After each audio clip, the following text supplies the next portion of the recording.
Cienījamie Futbola federācijas biedri, kolēģi. Tieši pirms gada es prezentēju savu programmu, kur plānu realizēt, ja tikšu ievēlēts Latvijas Futbola federācijas valdes sastāvā. Kongresā jūs man atbalstījāt, un tāpēc jums ir tiesības jautāt, kas ir izdarīts.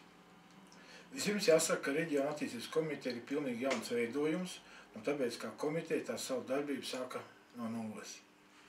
Konsultējies ar Latvijas reģiona specialistiem, tika nokoplēta komanda. Reģiona attīstības komiteja sastāv no 9 cilvēkiem. Komitejai pārstāvēt visi LFF futbola reģioni, kā arī atbildīgais par sadarbību ar pašvaldībām. Tā sastāvā ir arī pārstāvi no vairākām citām komitejām, bez tam sēdēs regulāri piedalās visi reģionālo centru vadītāji, kā arī uzaicināti LFF štata darbinieki. Tas viss dod iespēju komitejas sēdēs diskutēt par plašu futbola attīstības jautājumu spektru.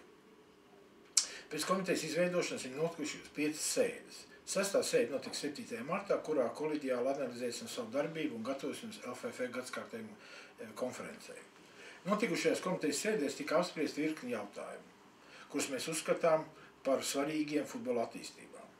Kā piemēram, reģionālo centru juridiskais status, to skaits, galvenie darbības principi.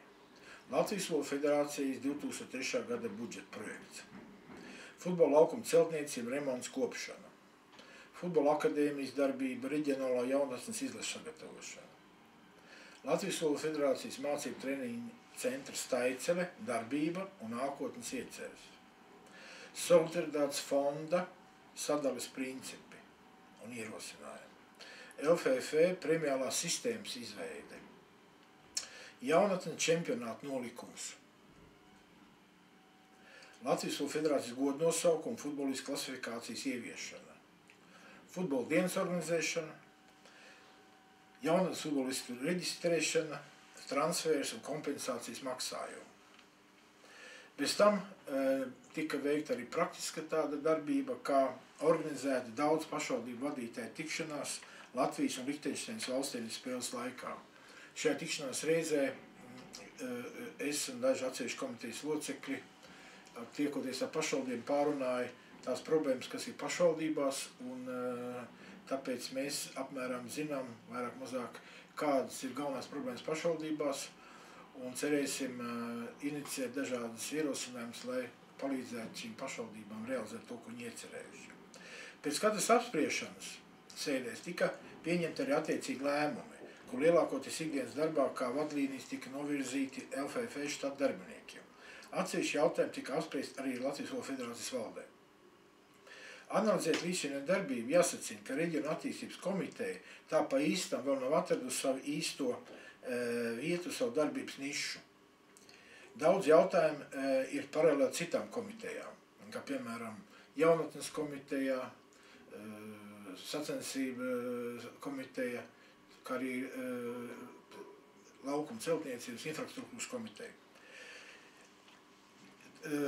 Atrast šo nišu, tas arī būtu mums viens no uzdevumiem nākošajā gadā. Neskatoties to, ka es regulāri paužu komitejas domas Latvijas Futbola federācijas valdes sēdēs, paškritiski jāsaka, ka neesmu panācis vairāk jautājumu realizāciju.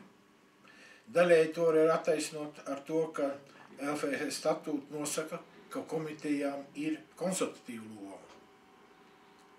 Tāpēc 7. marta komitejas sēdē mēs pārdomāsim komitejas darbības stratēģiju turpmākam periodam. Būšu pateicīgs, ja jūs sniegsiet ierosinājumus un atbalstu to jautājumu risināšanā, kas šobrīd jums traucē vai nepalīdz jūsu ikdienas darbā Latvijas futbola attīstībā. Paldies par uzmanību!